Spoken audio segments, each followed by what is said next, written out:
This happened several summers ago when I was still living in my childhood home with my parents. I was 17. One random weekend, my parents went away for a few days without taking me with them, which was pretty much unheard of. They're the kind of people who are always at home, constantly keeping the house in order and rarely ever taking time away for themselves. In all my years living there, I couldn't remember a single time they'd ever gone away together like that. Naturally, I decided to take advantage of the rare opportunity, and I invited over MJ, my girlfriend at the time, to spend the weekend. It felt like a once-in-a-lifetime chance to have the house to myself without any interruptions. MJ had this playful, devious side to her that made every moment feel a little more exciting than it should have been. Admittedly, that's one of the reasons why we didn't work out, but I'm not going to open that can of worms right now. Knowing her, I should have been able to predict what was going to happen that night. As soon as she saw my heated pool glowing away in the backyard, her eyes lit up with a spark of mischief. She told me we should skinny dip, grinning like it was the most obvious idea in the world.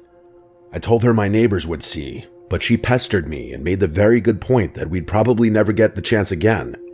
We had gone swimming many times, but had never done something that devious before. At least I hadn't. I was always the well-behaved, polite kid growing up. Even now, I sometimes scold myself for being too nice. Anyway, it took a lot of convincing for me to agree, but MJ had a way about her. Her enthusiasm was contagious, and before long, we were in the pool, laughing and splashing under the night sky. It was actually a really romantic moment, as cheesy as that sounds. The water was warm against the cool summer air, and everything felt perfect, almost surreal. Let me quickly describe the house. The pool was right outside the large bay windows that overlooked the living room. Because it was so dark outside and the lights inside were still on, we had a perfect view into the house. It was like looking into a lit-up dollhouse. I'm sorry if that doesn't make sense, but if you saw a picture, you'd get what I'm talking about. For a while, that view made me feel safe, like we were still connected to the house even while we floated outside in our own little bubble. That comfort didn't last long, though.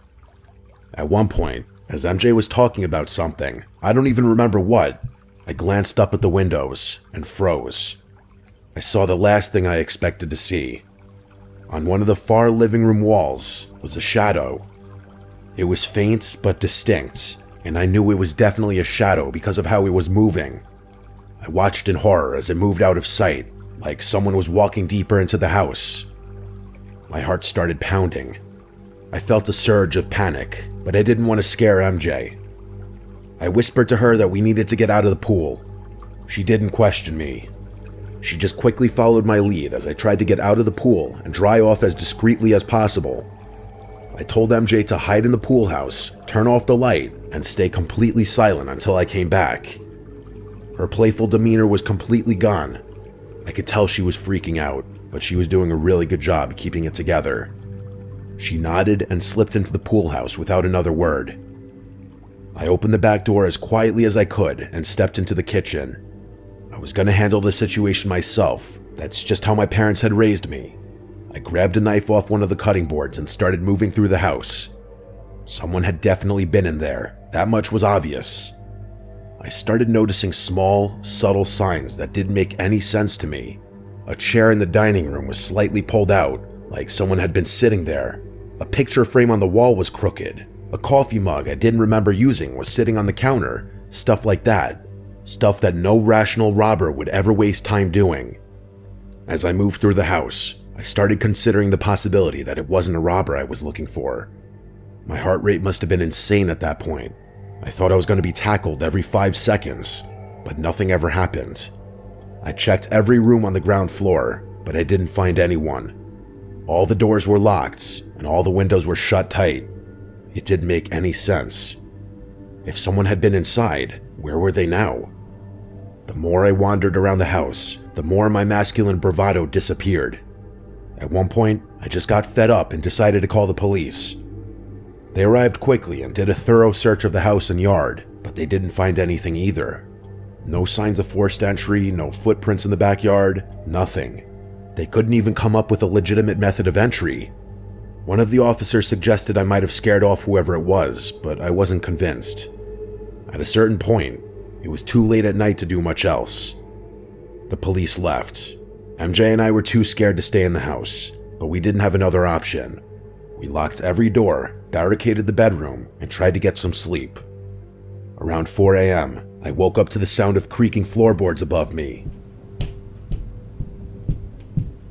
At first, I thought I was imagining it, but the noise was way too obvious. Someone was moving upstairs. I listened for a while longer and started hearing footsteps moving down the stairs, like whoever it was trying to make their way outside. Adrenaline surged through me as I grabbed the knife I'd left on the nightstand. I told MJ to stay put and bolted out of the room. I moved as quickly and as quietly as I could, but by the time I reached the front door, it was wide open. Whoever had been inside was gone. I didn't even bother calling the police again. There was nothing they'd be able to do anyway. I just made sure all the doors were locked and went back to bed. The next morning, the full extent of the intrusion hit me. All of our kitchen knives were missing, all of them, which was definitely not something a rational person would do. They'd also taken smaller items, some cash, a few watches, random electronics, but it was the knives that haunted me. It felt like whoever had been inside had left a message, though I couldn't figure out what it was. When my parents came home and I told them what happened, they were surprisingly understanding. I'm not one to scare easily, never have been, so this experience honestly didn't affect me much. But even now, I still sometimes acknowledge how strange it all was. I was never able to figure out how that person had gotten inside, or where they had been hiding while the police searched the house. This is always going to be one of those odd things that just sticks with a person forever.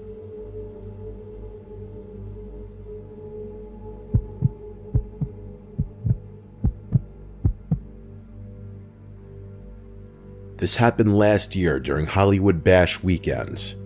I go to Rowan University, and for anyone who doesn't know, Holly Bash is Rowan's big spring festival, kind of like our own mini Coachella. It's held every April on Holly Bush Green, right near the historic Holly Bush Mansion. There are carnival rides, food trucks, lawn games, and a concert with a surprise headliner. The whole campus shows up. It's supposed to be the most fun day of the year.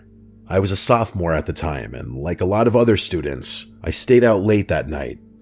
Rowan's in a pretty quiet suburban neighborhood.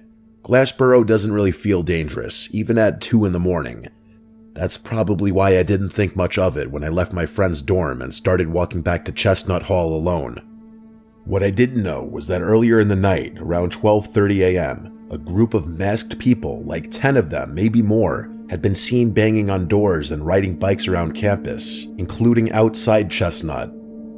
I personally never saw that firsthand, but apparently it was alarming enough that people were posting about it online while it was happening. I didn't check any of that stuff. I was just trying to get back to my dorm. So it's about 2:30 a.m. I swipe into Chestnut Hall, go inside, and I'm walking towards the stairs when I notice someone sitting in the lounge. That alone isn't weird.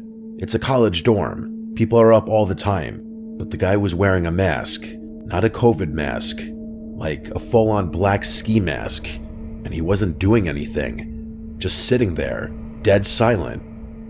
It took me a second to process.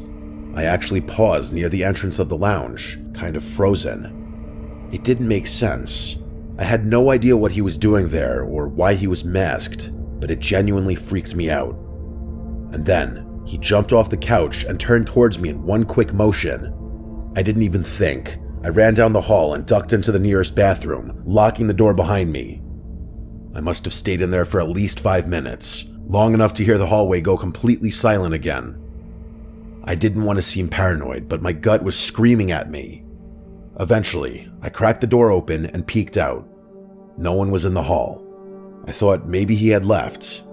I stepped out. I didn't want to sprint and freak myself out even more, so I just walked toward the other exit. That's when I saw him again.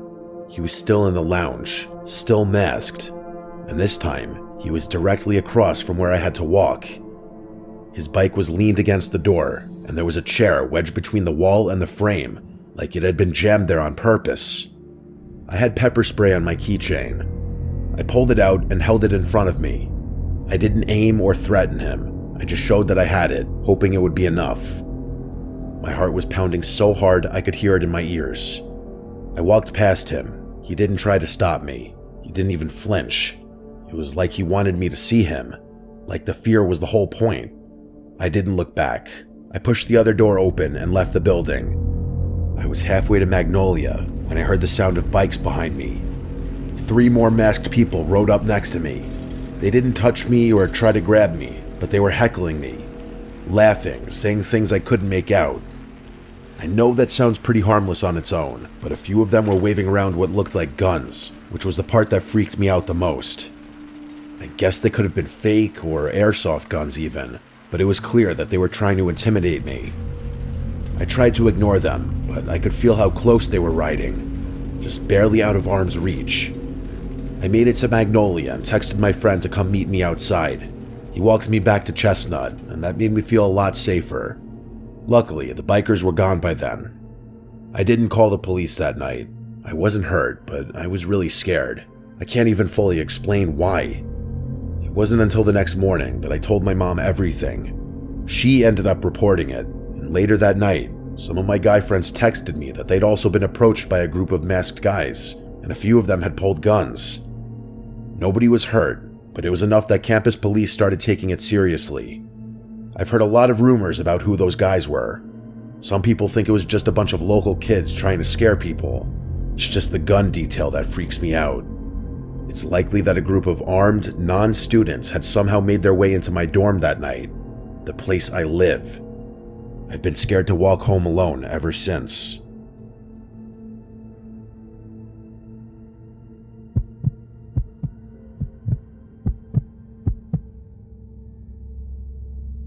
This story happened 2 summers ago, back when I was still dating Amanda.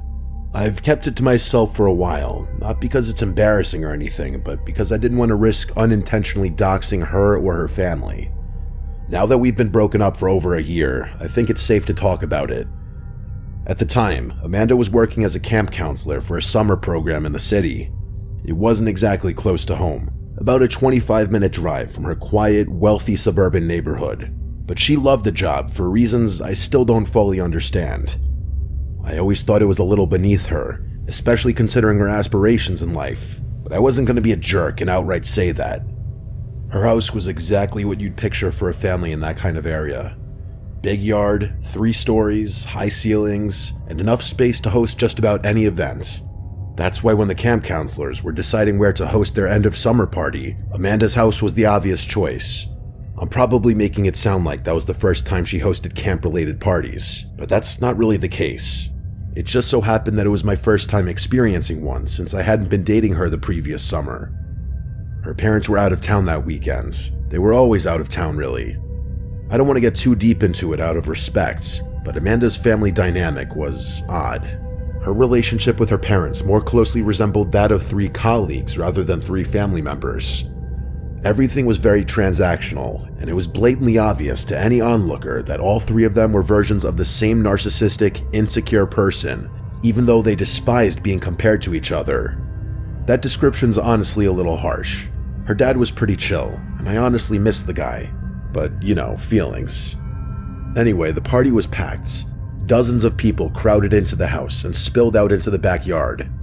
The vibe was lively and fun, and most of the guests were friendly and easygoing. Well, except for one guy, Pete. From the moment he showed up, I had a bad feeling about him. He was loud, overly confident, and spent way too much time talking to Amanda. It wasn't just small talk either, it was full-on flirting. He wasn't even trying to hide it. I felt disrespected, but I didn't want to make a scene. Amanda and I had been dating for a while, and while I trusted her most of the time, she had a bad habit of being a little too friendly with other guys. It was a sore spot in our relationship, and I knew bringing it up would only cause problems. I didn't want to come off as insecure, so instead of confronting Pete directly, I came up with a different plan. I started acting overly friendly toward him. Every time he finished a drink, I offered him another. We talked, laughed, and before long, Pete was drinking faster than he probably should have been. I don't exactly have the build of a heavy drinker, but the Irish and Mexican in my blood means my alcohol tolerance is always going to be absurdly high. My plan was to get him so wasted that he either made a fool of himself and the problem took care of itself, or he fell asleep and the problem took care of itself. It was a win-win. I was kind of surprised to discover that my plan had actually worked, and sooner than expected, too. By midnight, he was passed out on the basement couches, drooling into a pillow. I was smug about it, but Amanda saw right through me. She accused me of doing it on purpose, which I denied. After some tense back and forth, I finally admitted that I may have played a small role in it. We argued a little, but it wasn't anything serious. Just another disagreement to add to the pile. Still, I couldn't shake the feeling that my petty stunt had put a damper on the night. As the party wore on, the house got louder, messier, and more chaotic. I needed a break, so I stepped outside to get some air. The driveway was cool and quiet, a nice contrast to the noise inside. I was leaning against Amanda's car, just staring up at the stars, when I noticed someone standing at the far edge of the property. The figure was motionless, just standing there in the dim glow of one of the street lamps. I squinted, trying to make out who it was. When they didn't move, I decided to approach them. It was probably the liquid confidence that made me do it. I don't think I would have done it otherwise. I asked, "Hey, can I help you?" trying to sound friendly, but a little assertive. The figure took a few slow steps towards me before stopping. It was definitely a man, that much I could tell, but I couldn't make out any notable features since it was so dark. He didn't answer my question. Instead, he asked, "Are your parents home?" The question threw me off. It wasn't just what he asked, it was how he said it, like he already knew the answer. Before I could respond, he repeated his question, this time name-dropping Amanda's parents. He knew who they were. That was enough to turn the unease I'd been feeling into full-blown suspicion.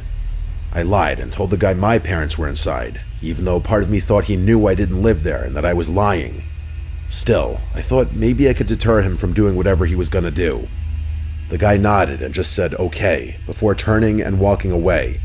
I expected him to head to a car or another house, but he didn't. Instead, he walked straight down the street, disappearing into the darkness. I watched him for as long as I could, but it was too dark to tell where he went. Something about it didn't sit right with me, but I tried to brush it off.